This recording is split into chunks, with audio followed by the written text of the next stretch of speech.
Janet, that fancy dress in your room? What is that? It's a fancy floral pattern, and the sleeves and length are too short.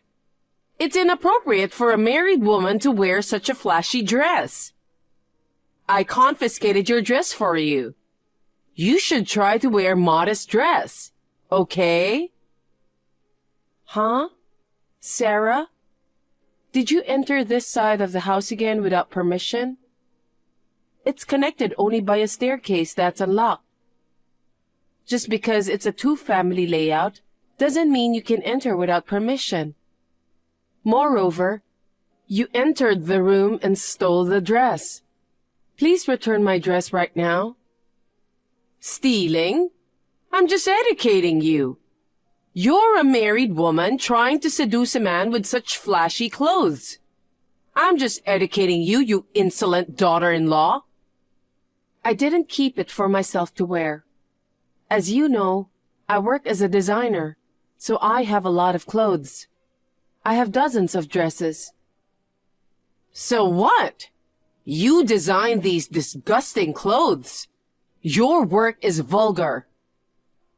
Who walks around in those vulgar clothes? I know who it is. I know that you stole the clothes from my room and wear them. You often go out with your friends for shopping and coffee. What?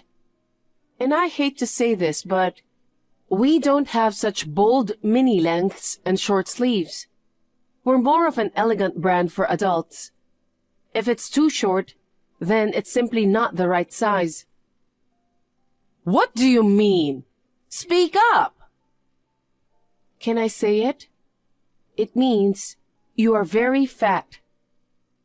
Huh?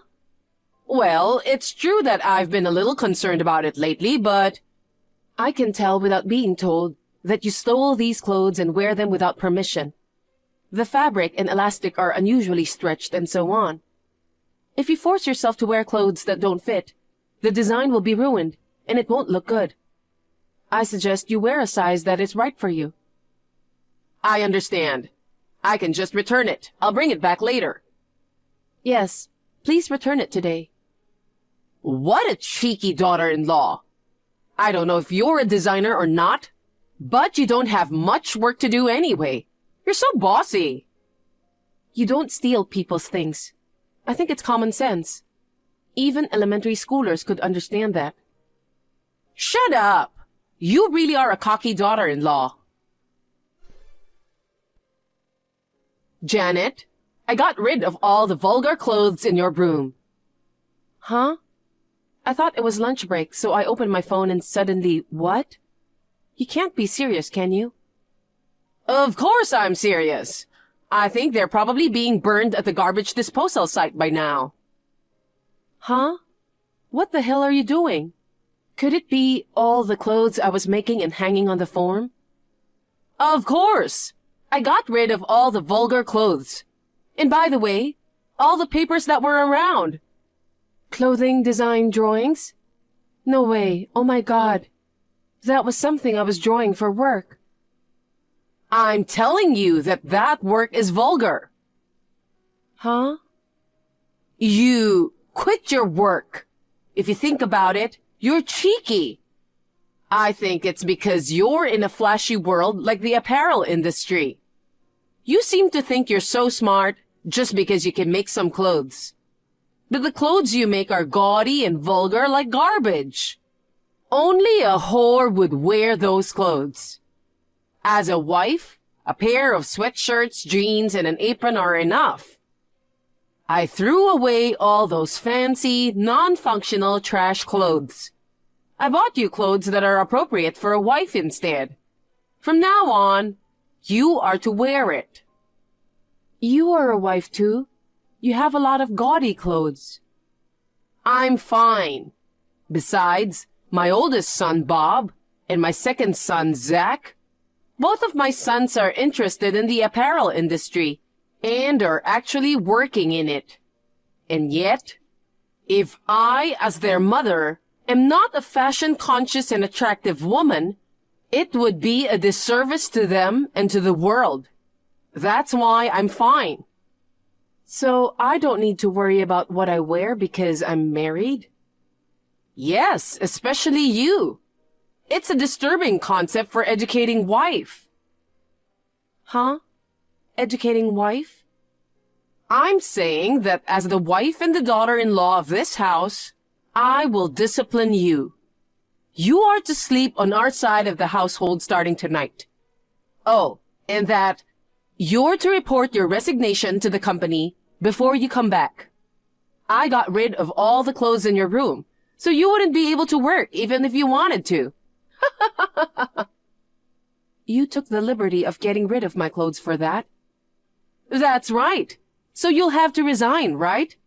That's right. Nonsense. Huh? I have to go to a client after lunch, so if you'll excuse me. Nonsense? I will not tolerate your outbursts against me, your husband's mother. I thought I would start in earnest tomorrow, but I've changed my plans. Starting today, I will thoroughly educate you. You go home prepared. I know all about your shallow wiles. You think you fooled me, but you haven't.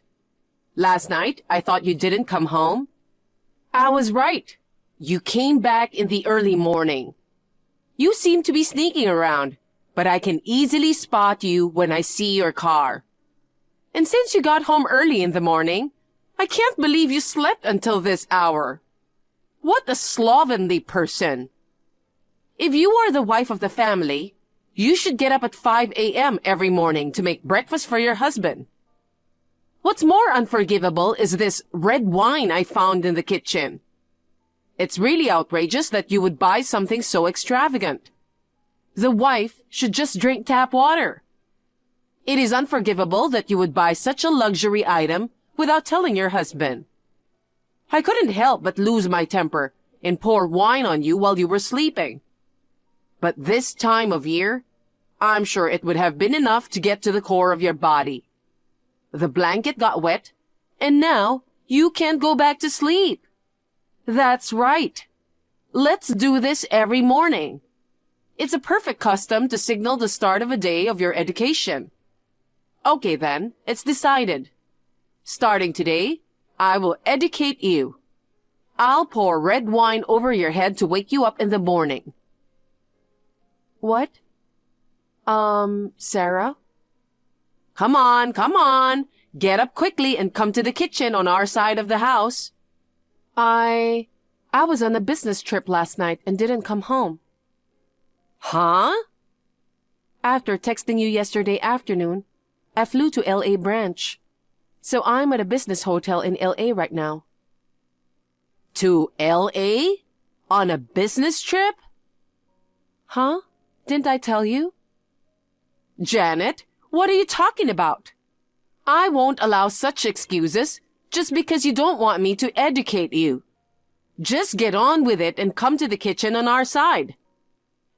I'm in LA, so I can't. You're lying because your car is in the garage.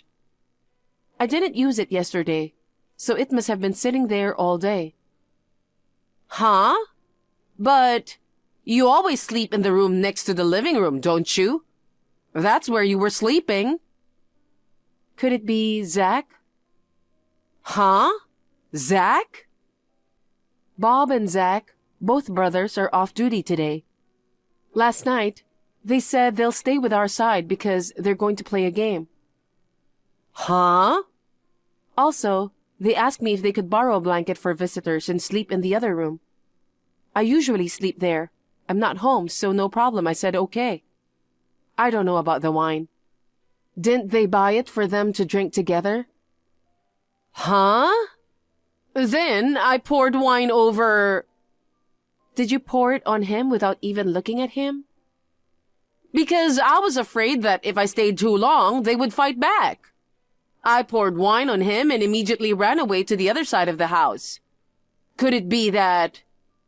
Wouldn't it be better to go and check immediately who you have poured red wine on? No way! Janet, You've caused me a lot of trouble. Come back quickly and reflect on what you've done. I don't know what I should be sorry for. Can you please stop blaming others? You have a lot to be sorry for. If only you had quit your job and educated yourself. You meant to say that it was supposed to be me, not Zach, who had wine poured on him this morning. That's right. That's what was supposed to happen. It's an education for you, so it should have happened, and yet... Zach apologized to me on the phone. Huh? Because of that, Zach is resigning. What? What do you mean? How can pouring wine on Zach by mistake lead to his resignation? Well, because his mother was bullying the president of his own company. What? The president? If I were in his position, I would have felt the same responsibility. Wait a minute, Janet. What are you talking about, the president of his company? Yes, you're right. I should just reveal it already. Until now, I didn't talk about it because of Bob and Zach's intention, but... So what? The president of the apparel company that Bob and Zach work for. Actually, it's me. What? The company was originally started by a small group of people, including me as the main designer. Thankfully, the company became popular and grew in size. We were able to afford to hire employees like Bob and Zach. Now I work as the president and designer. Why did you keep such an important thing from me? If you know that your daughter-in-law is in a superior position to your own two sons, he said that you would likely bully me. Bob and Zach both suggested to me before we got married that we should wait and see how things would turn out. But in the end you said, I'm going to educate my daughter-in-law. You were so excited that you poured red wine on me. Zach was so shocked to see his mother's foolishness that he said he was so sorry that he was resigning from his job. Oh, no. Of course, Zach is an excellent employee. I tried to dissuade him, telling him that if he quit now, it would be a big blow to the company. Oh, I see. So he is not going to do something stupid like resigning, isn't he? How can you say that in your position? Why don't you think about who did the stupidest thing? That's... Zach is a full-fledged man. The fact that he would take responsibility for your actions, even to the point of resigning from his job, shows that he has a great deal of determination. I thought about allowing him to do so without penalty, or even reducing his salary or demoting him. But in the earnest and honest mind of Zach, there was no way he could be okay with that. So, for that reason, I'm going to fire your son. What? Fired? Zach asked me to fire him. Otherwise, it would be embarrassing to continue our relationship as brother and sister-in-law. He wants to make sure that he gets his comeuppance. So I decided to respect his wishes and fire him. Technically, it's not a disciplinary dismissal, but a voluntary resignation. He will receive severance pay and other benefits. Zach asked me to make it a disciplinary action, but I didn't give in. We both agreed, and this is the result. But whose fault is it that we ended up like this in the first place? You understand, don't you? Oh my God! I can't believe Zach resigned because of me. To apologize to someone like you and ask you to let him go? I can't believe you made him do such a humiliating thing. Are you still saying that? Sarah, you still don't understand the gravity of what you've done. You're just making this bigger than it is. I don't know if you're the president or what, but get over yourself. I won't allow you to disrespect Zach any longer. It's not just Zach. This goes for my husband Bob, too. Huh?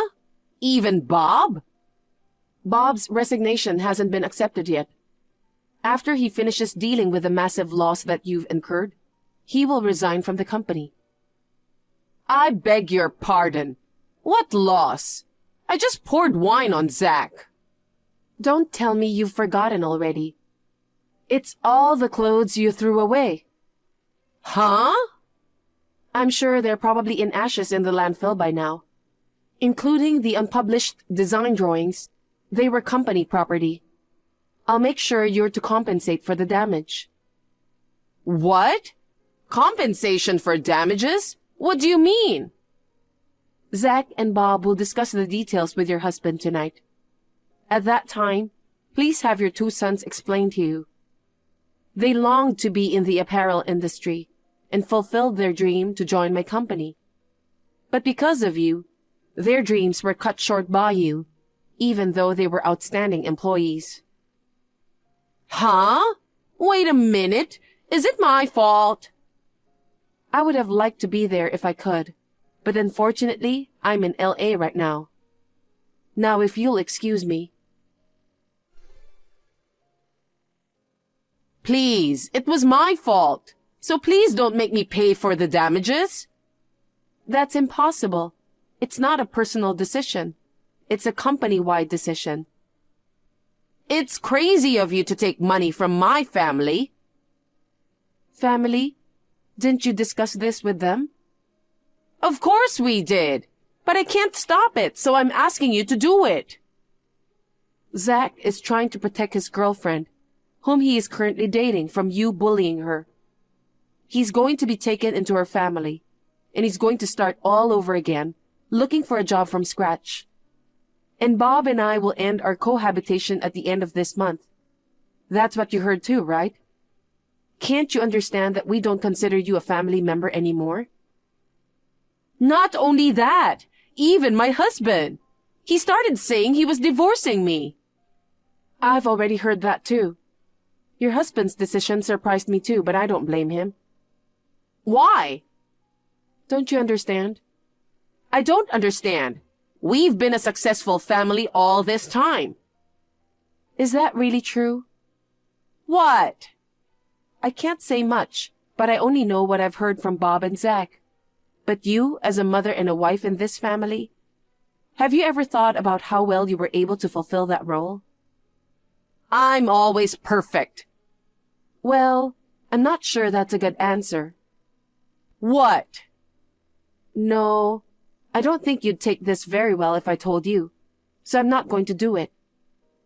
What? What is that? Who do you think you are? Say it, Janet. I think it's best if you realize it yourself, so I won't say it. What? Since we are no longer living together, I will not be visiting your side of the house for the remainder of the term. We'll be filing a formal claim for damages as soon as possible. Wait a minute. Let bygones be bygones, and stop with the compensation. Then, don't dismiss my sons. And tell my husband and sons to desist. If they leave, who will make the money? I won't be able to make a living. I'll make sure I get along with you from now on, so please don't leave. I think that's your problem, isn't it? Huh? Well, I know it's a little early to say this, but thank you for everything. Hey, Janet! Bye. After that, first of all, we dissolved our cohabitation with my mother-in-law. After the standstill, my parents-in-law's divorce was finalized. As for the damages from my company, they paid me back in one lump sum with the money from our property division. As a result, she lost her living expenses, and she was left alone, started working part-time in tears. However, she had never worked before and seemed to be stressed by being supervised by a boss who was younger than her. She had been getting into trouble at her part-time job, resigning from her job and moving from one place to another. After the compensation case was settled, my husband resigned from the company as he declared. I thought it was a little too harsh, but Zach also quit because he took responsibility. He resigned, saying that he would learn from his older brother's example and give himself a clean bill of health. Now Bob is working hard with Zach to launch a new brand.